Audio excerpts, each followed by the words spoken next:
Good afternoon, ladies and gentlemen. Um, I would like to specially recognize my good friend, Victor Dogo, the SSA to the governor. Moses Abba, thank you very much for this platform and your wonderful host of organizers. Before I kickstart what I want to talk to you about, I would like to appeal to my friend, Victor Dogo, that it's good that you are here and you are a witness to what you are seeing here. Please, on behalf of everyone seated in this hall, we would like you to relate this message to your principal, the governor. The youth are ready. The youth are ready to be used as agents of change. What we see currently is the youth being used as instrument of political thuggery. Please, if they can put a stop to that, it will be a very great shift in the paradigm of the youth in Adamawa State. Please take that message to him. I was given a topic by Moses to discuss advocacy through creativity, how to use the arts to raise awareness on humanitarian issues. It was Frantz Fanon in his book, The Wretched of the Earth, who said, and I quote, "Every generation must discover a mission. They either fulfill it or betray it." Ladies and gentlemen, we all are seated here because we recognize the fact that we have a mission, which we have to either fulfill or to betray. What is that mission? There are myriads of humanitarian issues that requires our attention. But the problem is most at times when we talk about humanitarian issues, we cast our minds to these happenings in Afghanistan, in Syria, in Southern Congo, or the host of other places that we watch on CNN, in Al Jazeera, BBC, etc. But I'm here to bring to your attention that chances are that you may be living and dwelling within a myriad of humanitarian issues, even in your immediate environment. The poverty situation that is often rising in Nigeria, which even prompted the UNDP to nickname us one of the poverty capital in the world, is already a humanitarian crisis. Adamawa State does not have a good position when it comes to poverty index in Nigeria.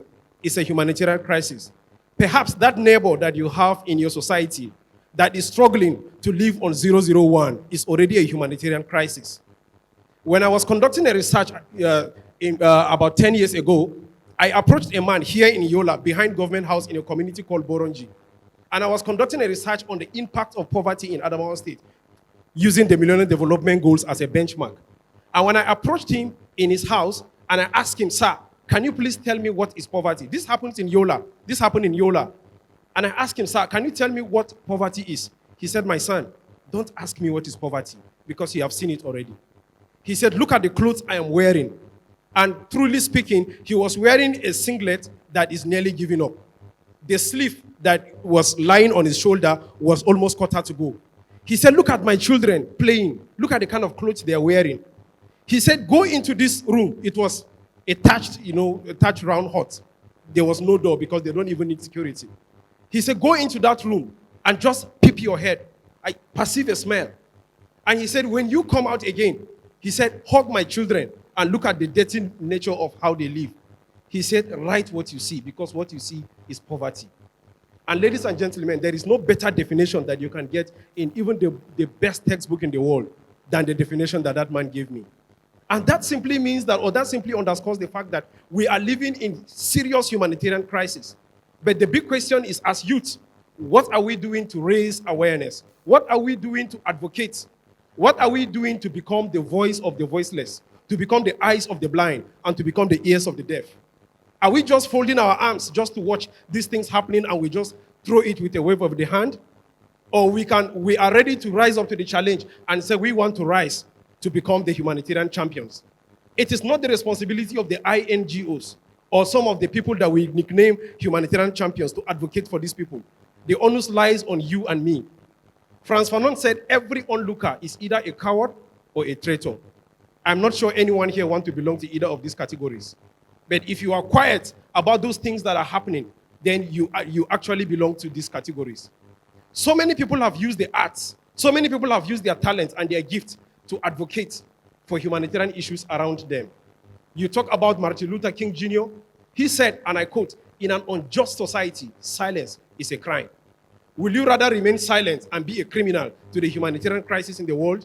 Or you prefer to rise up and speak up using your own talent? There are three ways that you can actually advocate for these people that are bedeviled by humanitarian issues. The first is music. I remember sometimes in the 70s, George Harrison gathered a group of individuals, and he told them, we may not have the money to solve the situation in Syria. We may not have the money to solve the situation in the uttermost part of the Middle East. But he said we can use our voices to advocate their case and to bring their case to the fore of the United Nations. And when they sang their song, that song actually brought the attention of the world powers. And they were able to raise about $194 million through that song. Michael Jackson did the same thing when in 2010, he gathered a host of about 93 good musicians in the world, and they sang the famous We Are the World. That song actually brought the attention of a lot of humanitarian actors that today, the money that was accrued from that song is being used to advocate for humanitarian issues. Today, I am sure we have a host of people here that have these talents, that can be able to use the arts of their talent to bring the awareness of even the Adamawa state government to the myriads of humanitarian issues that we have around the society. But what do we rather do? We prefer to remain on Facebook. We prefer to remain on WhatsApp. We prefer to chat and to just discuss trivial issues that have no significance to our existence.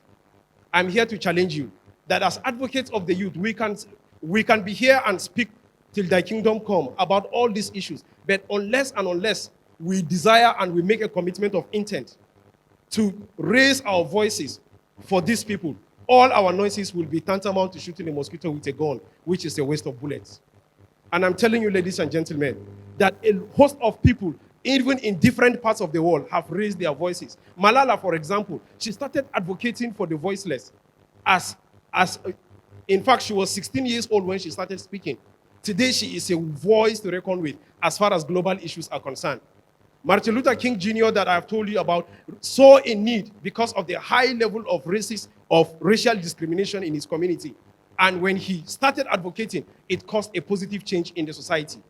What about our own Ngozi, what's her name again? That lady, Chimamanda.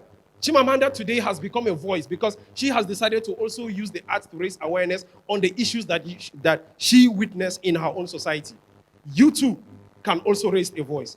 Adamawa State needs a voice. The Northeast needs a voice. There is a large chunk of humanitarian crisis that you can ever think of. A lot of issues about displacement, a lot of issues about poverty, a lot of issues that requires our own action. So when you take on your Facebook post, please use it to advocate. Use it as a platform whereby you can raise the attention of the world on the contemporary issues that are happening around.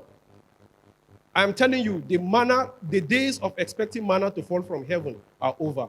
Whatsoever manna we want as a people must be planted, it must be cultivated, it must be harvested, it must be stored, and it must be cooked before they are finally consumed. I leave you with these words by Mahatma Gandhi. He said, do all the good you can to all the people you can, as long as ever you can, in all the places you can. God bless you.